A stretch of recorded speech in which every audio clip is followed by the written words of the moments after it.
জুলাই সনদ সম্পর্কে বলা হয়, জুলাই সনদে প্রথম যখন কথা উঠল, যখন সরকার বললো আমাদের কাছে চাইলো যে তোমরা তোমাদের মতামত দাও, আমরা তখনই দিয়ে দিয়েছি। এরপরে এখন আবার কয়েকদিন আগে সরকারের তরফ থেকে আমাদের কাছে মতামত চাওয়া হয়েছে, আমরা গতকাল রাত্রে সেই সব মতামত পুরো দিয়ে দিয়েছি। তাহলে প্রবলেমটা কোথায়? প্রবলেমটা হচ্ছে যারা দেখতে নারী তার চলন বাঁকা। কথাটা বলতে বাধ্য ওরা, কিছু মনে করবেন না। আমি সাংবাদিকদের ভাইদেরও বলবো, আমরা সামান্য লেখাপড়া করেছি, আপনারা শব্দের মারপ্যাচ করে কোথায় কোন দিকে নিয়ে যেতে চান সেটা বোঝার মতো ক্ষমতা আমাদের আছে। আমরা 3 বার সরকার চালিয়েছি। সরকার, দেশ, জনগণ, রাষ্ট্র, পররাষ্ট্র, ভূ রাজনীতি, সেই সম্পর্কে ধারণা আমাদের কোনো অংশে কম নেই। এবং আমরাই নতুন বাংলাদেশ চেয়েছি প্রথম, আমরাই রাজনৈতিক কাঠামো, রাষ্ট্র কাঠামো পরিবর্তন করতে চেয়েছি, আমরাই অর্থনৈতিক কাঠামোর পরিবর্তন চেয়েছি। আমরা কে কতজন প্রাণ দিয়েছি, কে কতজন জেলে গেছে সে বিষয়টা আমি আর এখানে তুলছি না, এটা আপনারা ভালো করে জানেন। কয়েকদিনকে পত্রিকাতে বেরিয়েছে, ওই জুলাই মাসে আমাদের প্রায় 600-র উপরে বিএনপির নেতাকর্মী, অর্থাৎ ছাত্র দল যুবদল নেতাকর্মীরা শহীদ হয়েছে। আমি এই কথাগুলো আনতাম না, আনতে চাইও নি, আমার নোটের মধ্যে সেটা ছিল না, কিন্তু এখানে কিছু কথা উঠেছে যার ফলে বাধ্য হয়ে এই কথাগুলো আমি বললাম, টু ক্ল্যারিফাই দ্য সিচুয়েশন।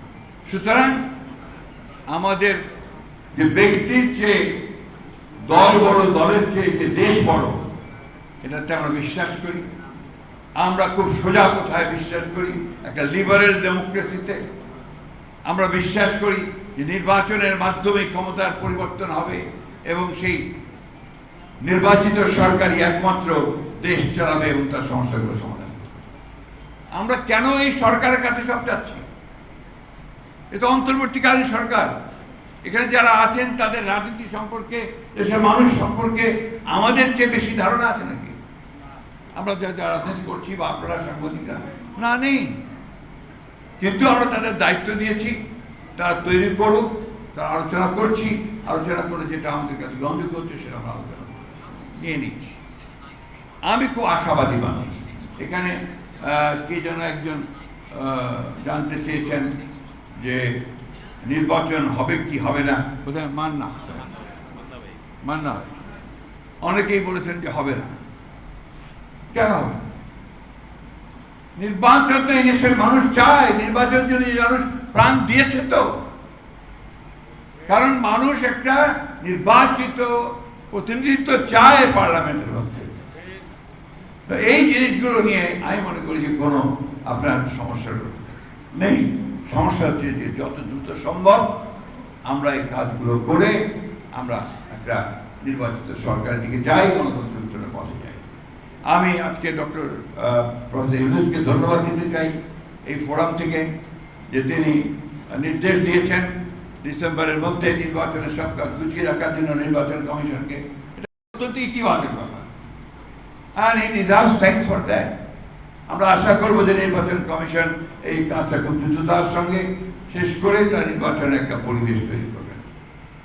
আমরা দাবি করছি যে এই নির্বাচনে যেন অবাধ, নিরপেক্ষ এবং সকলের কাছে গ্রহণযোগ্য হয়, সেই ধরনের একটা নির্বাচন যেন নির্বাচন কমিশন উপহার দিতে পারে এবং সেইভাবেই যেন কাজ করে।